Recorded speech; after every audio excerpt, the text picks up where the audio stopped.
บัดนี้หลังจากกันนั้นแล้วเราก็สิมาอัปเดตเบิ่งอ่าเกี่ยวกับเส้นทางเกี่ยวกับเรื่อง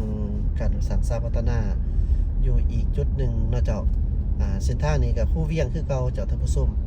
สังเกตเบื้องต้นไม้ใบหญ้าโอ้ยยามฝนนี่เขียวใบสีเขียว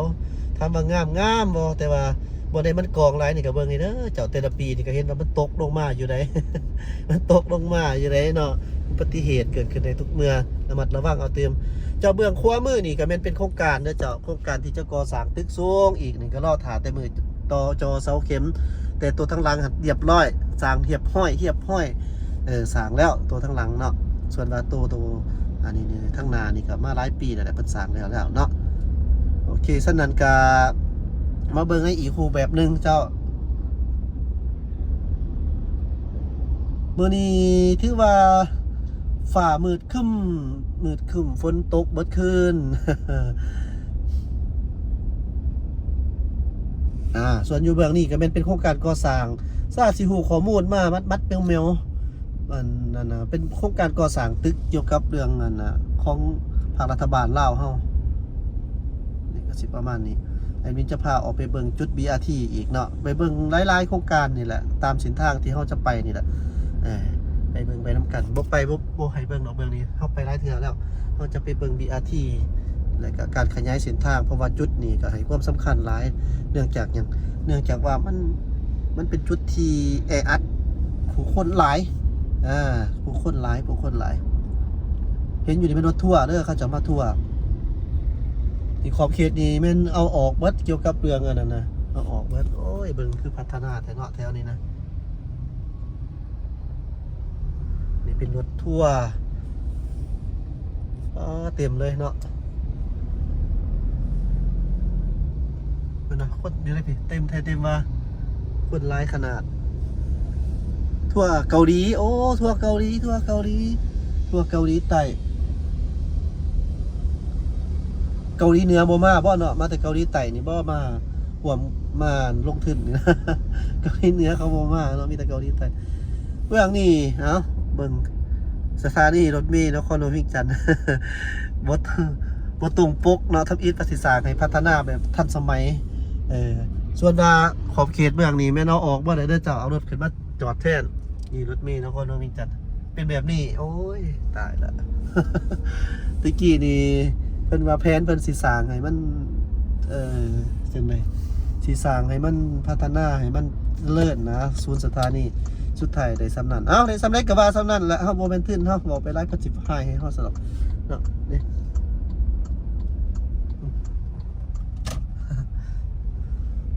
เจ้าท่านผู้ชมนี่แม่นเป็นโครงการ BRT แคบเนาะนี่อยู่นี่คิดเป็นห่วงนำอีหลียอมรับว่าเป็นห่วงนำหรือว่ายังบ่ทันแล้วบ่นี่ล่ะเนาะเบิ่งแม่เบิ่งรถมาจอดกับนี่ก็ฮู้แล้วนะเจ้าท่านผู้ชมมีแต่ซองเดียวคันจอดได้อีกแบบนี้นี่ในการที่เปิดบริการ BRT แล้วนี่คิดเอาล่ะเจ้าท่านผู้ชมว่าจะเป็นแนวใดเนาะเว้าจังซี่ก็คือสิบ่ผิดติบ่เนาะเพราะว่ามีเจ้าของเฮือนของหานอยู่นี่เพิ่นก็สิผิดใจบ่ได้ว่าแนวใดแล้วมันคับแคบอีหลีนี่นะเจ้าก็ปูว่าเพิ่นสิแก้ไขจังได๋จุดเขตนี่เพิ่นสิเอาทางฟุตบาทออกคือกันบ่เนาะเอาออกหลายๆบ่ให้มันกว้างนี่นะรถนี่มาจอดจังซี่นี่ก็บ่ได้อีกนี่นะเพราะว่าหยังเพราะว่า BRT มารถมันติดก็ต้องยอมรับบางอย่างที่เฮาการเสนอเนาะบางเทื่อนี่ประชาชนเพิ่นก็เป็นห่วงหลายโดยเฉพาะการสัญจรไปมามันลำบากผู้ที่สัญจรมันแพงเนาะมันติดขัดมันสิไปเป็นบ่เนาะคือจังซี่นี่ถ้าหากว่าอนาคตยังสามารถจอดได้นี่ก็บ่ฮู้นำกันว่ามันจะเป็นจังไดจะมีวิธีการแนวใดหั่นนะคือเว้าแล้วเว้าจังซี่มันก็ถูกใจผู้นึงผิดใจผู้นึงจะได้ก็ต้องเบิ่งไปนำกันโดยรวมนั่นแหละโดยส่วนรวมที่เฮาเว้ามาเพื่อว่ามันเป็นลักษณะแบบว่าในรูปแบบนึงในให้สังคมนะครับผู้นำเนาะในการก่อสร้างมันต้องประชาชนสังคมนะครับผู้น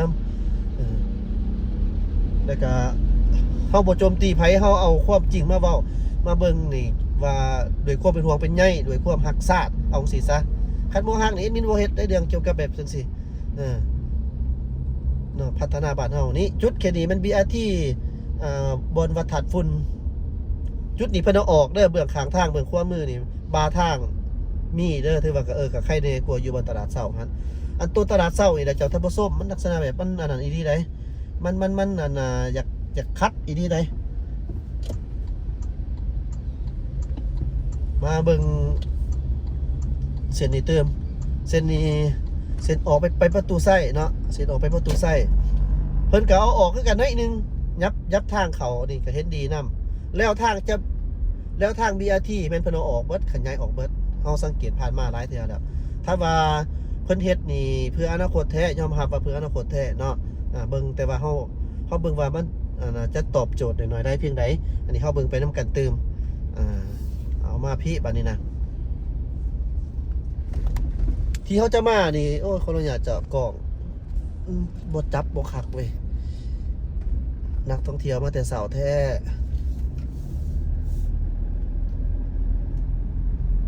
สิ่งที่เข้ามานี่มันเป็นแล้วของ BRT เบิร์ดนะเจ้า BRT อยู่นี่ก็มีเนาะจุดเขตนี่แมนนี่บางเทื่อก็ได้ปลดให้ท่านผู้ชมเบิ่ง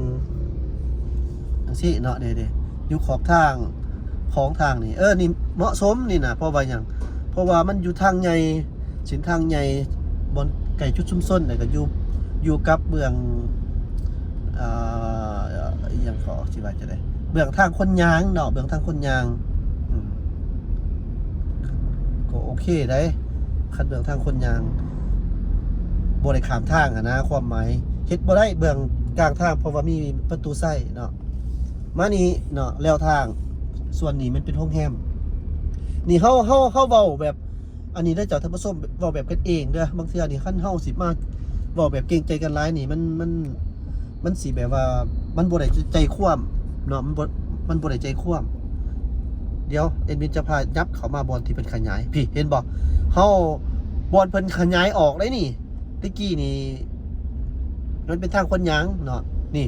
เดี๋ยวนี้เฮามาแล่นแล้วทางบอลฟุตบาทเพิ่นเอาออกได้เป็นขั้นเพิ่นน่ะเจ้าท่านผู้ชมเด้นี่บางบอลน่ะมันก็กว้างออกหลายหั่นแหละอันนี้ส้มเซยเนาะที่ว่าเพิ่นเฮ็ดแบบนั้นได้เนาะที่ว่าดีตะกี้นี่ก็ได้จังซี่แหละก็เอารถขึ้นมา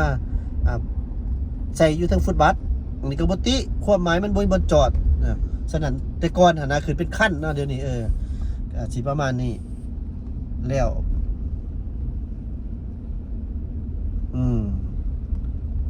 บางคนว่าโอ้ประเทศเขาเจ้าเฮ็ดจนว่าสิเศร้าแหละเกี่ยวกับโครงการ BRT บ้านเฮาก็มาเฮ็ดมันก็ไปตามยุคตามสมัยหั่นแหละเจ้าเนาะสมมุติว่าเฮาบ้านเฮาแต่ก่อนมันก็รถบ่ทันหลายเดี๋ยวนี้มันก็หลายขึ้นกว่าเก่าอย่างหั่นสิก็สิประมาณนั้นนี่เป็นทางสรรพสินค้า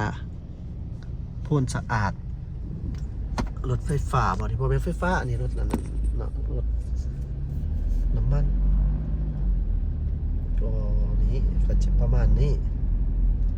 นี่ก็แม่นปูย่างทับขึ้นอีกได้นี่ทับซ้อนกันตื้มเนาะทางเก่าดีนะแอดมินนี่ใจแท้นี่เพราะว่างบเฮามันน้อยอยู่แล้วเนาะบ่ได้แม่นต่อต้านบ่ได้คัดอีหยังเนาะนี่แสดงความคิดเห็น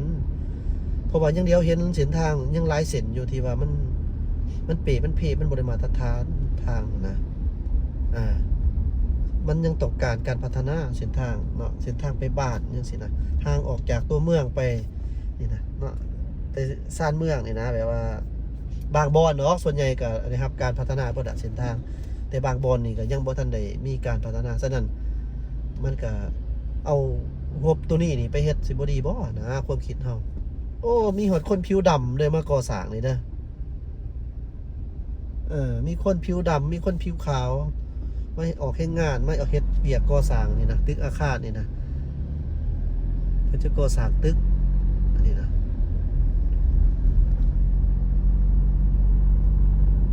นี่ทางเก่ามันก็ได้อยู่มีแต่ว่าอนามัยให้มันสะอาดแต้มเส้นกีดเส้นเนาะมันก็ได้อยู่ส่วนว่าเพิ่นขึ้นทางใหม่นี่ก็สิประมาณนี้นี่มันก็นิ่มต่างกันอยู่เรื่องนิ่มแต่งบประมาณนั่นแหละมันก็ไปตืมอีกเนาะสินะ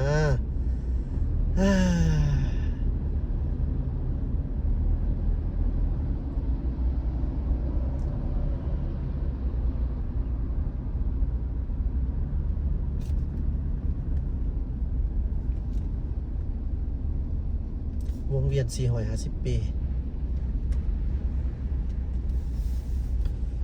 ฝนนี่ตกบ่อยู่บ่เศร้าเด้อเขตนี้คือกันเด้อเจ้าท่านผู้ชมเขตนี้ก็ปูเบิดเนาะครับการอัปเดตอัปเกรดบ่แม่นอัปเดตอัปเกรดขึ้นเบิดเขาแต้มเส้นขีดเส้นใส่นี่ก็สิงามขึ้นนี่เรื่องแต้มนี่เพิ่นแต้มอยู่แล้วเนาะต่างแต่ว่าตอนนี้ยังบ่ได้แต้มลงปึ๊บนี่มาฮอดนี่ได้หยุดนี่นะเพิ่นสิปูเบิดบ่หรือว่าแนวใดนี่เส้นทางเก่าเนาะนี่เส้นทางเก่าบ่ได้เว้าอีกย้ำแล้วย้ำอีกได้แล้วเส้นทางสำนี้แอดมินว่าคิดว่ามันโอเคแล้วนี่จะมีแต่ว่าเส้นบ่ได้ที่มันขาดมันอันนี้แต้มใส่ใหม่มันก็ได้นะนะ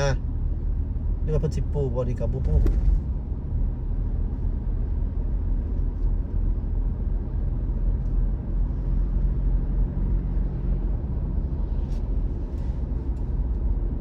ทางเก่าก็สิประมาณนี้เดี๋ยวเฮาสิออกไปซันเมืองมานี่แต่ว่าสิเอาเก็บภาพให้ท่านผู้ชมได้เบิ่งตามแล้วเส้นทางไปจนฮอดบนสำนึงกับพ่อแล้วเนาะแล้วนี่ก็เป็น BRT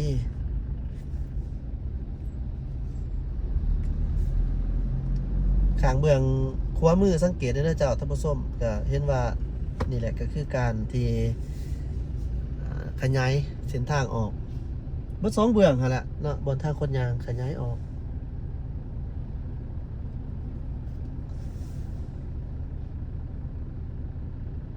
หวังอย่างยิ่งว่าตอนแล้วมันสิตอบโจทย์ได้เนาะสิมีคนมาขี่มาใส่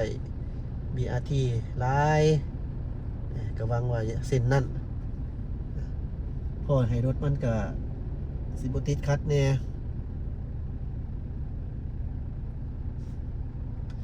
ตอนนี้เฮาก็อยู่แถวพนเข่ง